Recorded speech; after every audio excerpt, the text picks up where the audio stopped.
Magandang hapon, narito ang update ukol sa minomonitor natin na Bagyong Verbena. Kaninang 1:30 p.m. yung sentro ni Bagyong Verbena ay naglandfall dito sa may Bayabas, Surigao del Sur. And kanina namang alas 4, huling namataan yung sentro nito sa vicinity ng Habonga, Agusan del Norte. Taglay pa rin ito yung lakas ng hangin na 45 kilometers per hour malapit sa sentro at pagbugso na umaabot sa 75 kilometers per hour. Kumikilos ito pa west-northwestward sa bilis na 30 kilometers per hour.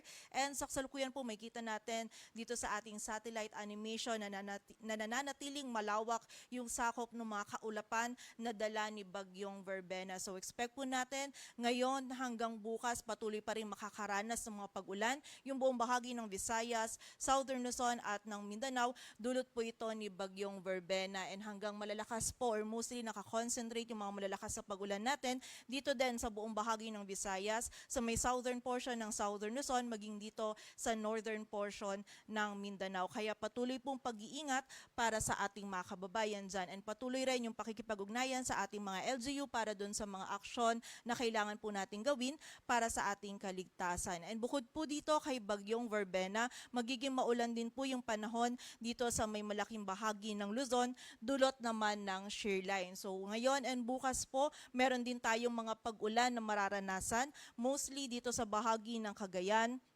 Isabela, Quirino, Nueva Vizcaya, maging dito din sa area ng Aurora, Quezon, maging dito din po sa Metro Manila, sa Bulacan, sa Nueva Ecija, maging sa area din po ng Calabarzon, dulot po ito ng shear line. So bukas po, mas magiging malalakas pa yung mararanasan natin ng mga pag-ulan, kaya ingat din po or doble ingat pa rin para sa ating mga kababayan sa malaking bahagi ng ating bansa. Samantala, ang amihan naman nakakaapekto pa rin sa rest of Northern and Central Luzon. Kung magdudulot po ito ng mga pag-ulan, mostly ay mga light rains lamang po, lalong-lalo na dito sa area ng extreme Northern Luzon at sa may western section ng Northern Luzon.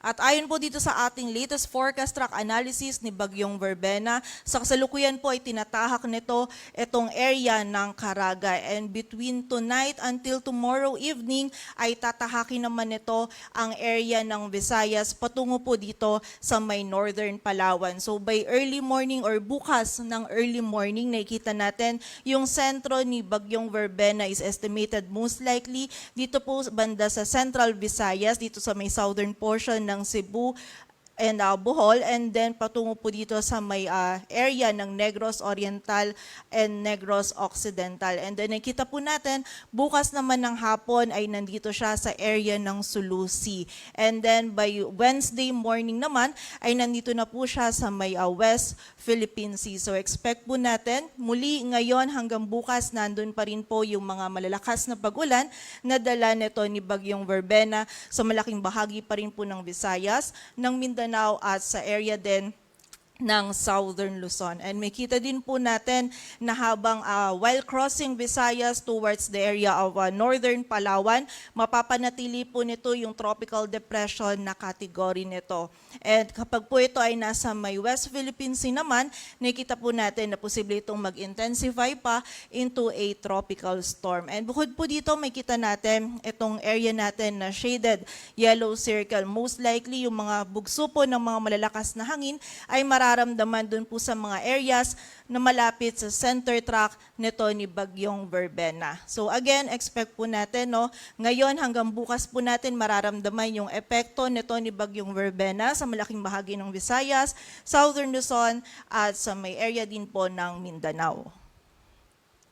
Kaugnay ng hangin na dala ni Bagyong Verbena, meron tayong nakataas na wind signal number 1 sa Occidental Mindoro, Oriental Mindoro, sa bahagi ng Romblon, northern and central portions ng Palawan, including Calamian, Cuyo, and Cagayancillo Islands, mainland Masbate, Antique, Aklan, Capiz, Iloilo, Guimaras sa Negros Occidental, Negros Oriental, sa bahagi din ng Siquijor, Cebu, Bohol, Samar, Eastern Samar, Biliran, Leyte, Southern Leyte, maging sa Dinagat Island, Surigao del Norte, Surigao del Sur, Agusan del Norte, Agusan del Sur, Camiguin, Misamis Oriental, northern portion ng Bukidnon, maging sa northern portion ng Misamis Occidental at sa northern portion ng Zamboanga del Norte. So nakita po natin during yung passage ni Bagyong Verbena, mostly ang highest possible wind signal po natin ay wind signal number 1. Hindi man po ito ganun kalakas kumpara dun sa mga bagyo na naranasan po natin nung mga nakaraan. Expect pa rin po natin, posible pa rin itong magdulot ng mga minimal to minor damages, lalong-lalo na dun sa mga structures na gawa sa light materials. Kaya naman doble ingat pa rin para sa ating mga kababayan. And also, hindi rin po natin i-rule out yung possibility na kapag nag-intensify into a tropical storm, itong si Bagyong Verbena, kapag ito ay patungo sa northern Palawan or nandito sa may malapit sa northern Palawan, ay posible po tayong magtaas ng wind signal number 2 dito po sa mga areas na ito. Samantala, bukod po dun sa mga bugso ng mga malalakas na hangin na dala po ng Bagyong Verbena, meron din pong pagbugso ng mga malalakas na hangin sa area ng Luzon, Visayas, sa Surigao del Sur, Misamis Oriental, Misamis Occidental, at sa area din po ng Zamboanga del Norte. And hanggang sa Miyerkules or hanggang sa Wednesday, patuloy po tayo makakaranas ng bugso ng mga malalakas na hangin dito po sa mga areas na ito. And mostly sa mga susunod po na araw, yung mga bugso ng mga malalakas na hangin na ito, lalong-lalo na dito sa area ng Luzon, ay magiging dulot po ng amihan.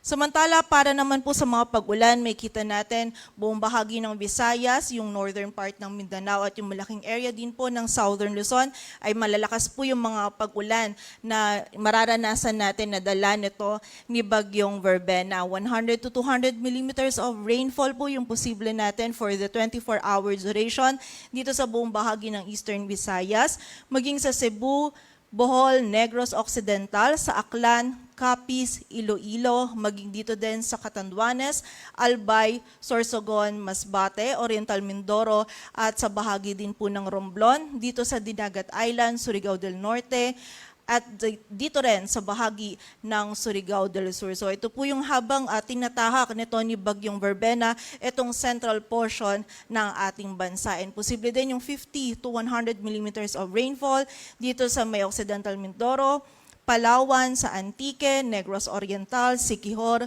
Camiguin, sa may Agusan del Norte, Misamis Oriental and Occidental, Lanao del Norte, Agusan del Sur, at sa area din po ng Bukidnon, maging dito din sa Camarines Norte at Camarines Sur. Samantala, bukod po dito kay Bagyong Verbena, yung shear line din po natin ay significant din or malalakas din yung mga pag-ulan na dadalhin dito sa area ng Quezon kung saan posible po yung 100 to 200 millimeters of rainfall from today to tomorrow afternoon. And meron din pong 50 to 100 millimeters of rainfall sa Cagayan, Isabela, Aurora, Batangas at Marinduque. Samantala, tomorrow afternoon naman po to Wednesday afternoon, malawak pa rin yung areas na makakaranas po ng mga pag-ulan. Meron pa rin 50 or 100 to 200 millimeters of rainfall dito sa Palawan, Occidental Mindoro sa area ng Batangas, Oriental Mindoro sa bahagi po ng Romblon, sa Aklan,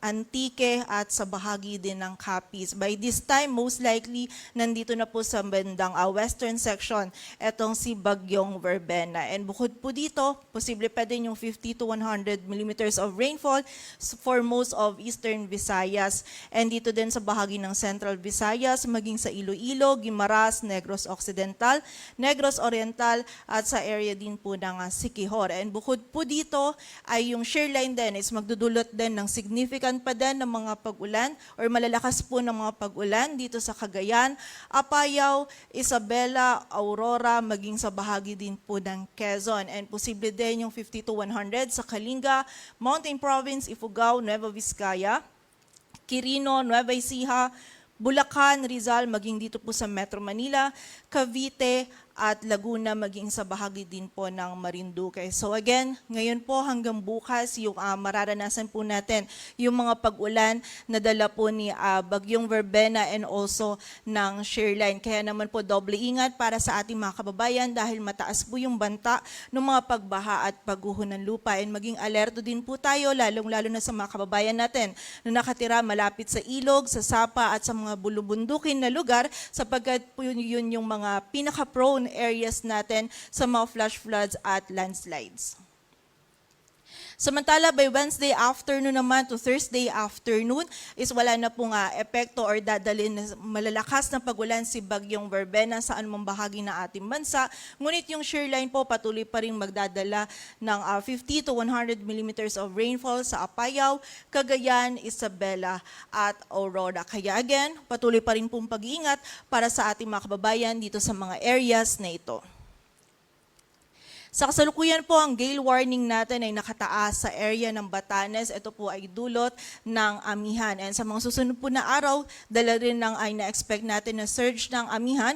Posible pong madagdagan pa yung mga areas na makakaranas po ng gale warning or meron tayong gale warning. And as of now po, yung malaking areas din or yung seaboards ng ating bansa ay makakaranas din ng mga katamtaman hanggang sa maalon na lagay ng karagatan.